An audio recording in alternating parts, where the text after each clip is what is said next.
પેટ્રોલની અછતની અફવાઓને લઈને ડભોઈ પંથકમાં હાહાકાર મચી ગયો હતો।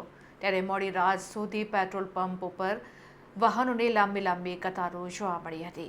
ડભોઈ શહેર અને તાલુકામાં પેટ્રોલ ડીઝલની અછતની વાત વાયુવેગે ફેલાતા જનતામાં ફફડાટ વ્યાપ્યો હતો। ત્યારે તંત્રની અપીલ છતાં લોકોની પડાપડી જોવા મળી રહી છે। ડભોઈ શહેર સહિત સમગ્ર તાલુકામાં અચાનક પેટ્રોલ અને ડીઝલની તંગી સર્જાવાની અફવા ફેલાતા જનજીવન પ્રભાવિત થયું હતું અને મીડિયાના માધ્યમથી ફેલાયેલી એક જ અફવાએ સમગ્ર પંથકના વાહન ચાલકોને ચિંતામાં મૂકી દીધા છે, જેને પરિણામે તમામ પેટ્રોલ પંપો પર ભારે અરાજકતા જેવી સ્થિતિ જોવા મળી રહી છે। સોશિયલ મીડિયા ઉપર પેટ્રોલનો સ્ટોક ખતમ થઈ રહ્યો છે તેવા મેસેજ વાયરલ થતાં જ ડભોઈ પંથકમાં દોડધામ મચી હતી। લોકો સાચી હકીકત જાણ્યા વગર જ પંપ તરફ દોડી રહ્યા છે। પેટ્રોલ પંપો પર અચાનક જ વાહનોનો ધસારો વધતા રસ્તાઓ પર ટ્રાફિક જામના દ્રશ્યો જોવા મળ્યા હતા। તો પોલીસ અને પંપના કર્મચારીઓને ભીડને કાબૂમાં લેવા માટે ભારે જહેમત ઉઠાવવી પડી રહી છે।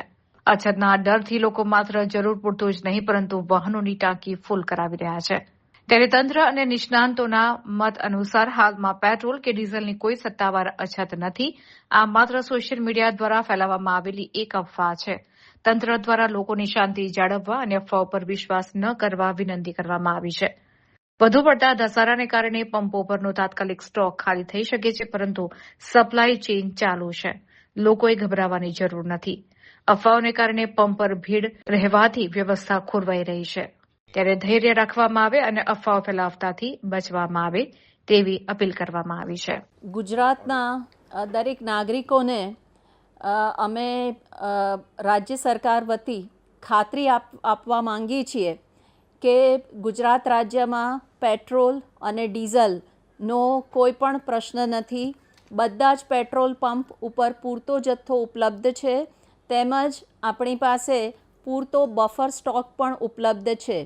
તેથી કોઈ પણ નાગરિકે બિલકુલ ગભરાવાની જરૂર નથી કે પેટ્રોલ પંપ બહાર કોઈ પણ કન્સર્નથી કોઈ પણ લાઈન લગાડવાની જરૂર નથી।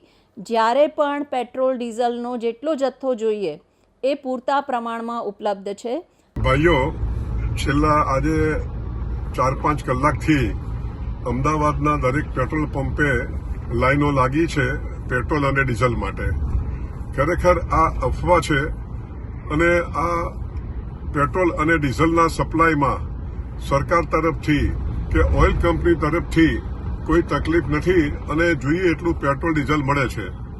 અમને સરકાર તરફથી કે ઓઇલ કંપની તરફથી કોઈ એવા આદેશો અમને નથી મળ્યા કે પેટ્રોલ અને ડીઝલ તમારે ઓછા પ્રમાણમાં વેચવાનું।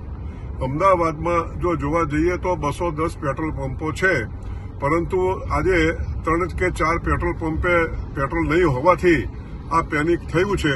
માટે હું પ્રજાને વિનંતી કરું છું કે આવી કોઈ અફવાઓ માનશો નહીં અને આપને જોઈએ એટલું પેટ્રોલ અને ડીઝલ મળવાનું છે અને આવું જ્યારે પરિસ્થિતિ હોય ત્યારે આપણે અફવાઓ ન માનીને અને પેનિક ન કરવું જોઈએ અને અમારા પેટ્રોલ પંપને ના ડીલરોને આપ સાથ અને સહકાર આપો તેવી અમારી નમ્ર વિનંતી છે। આભાર।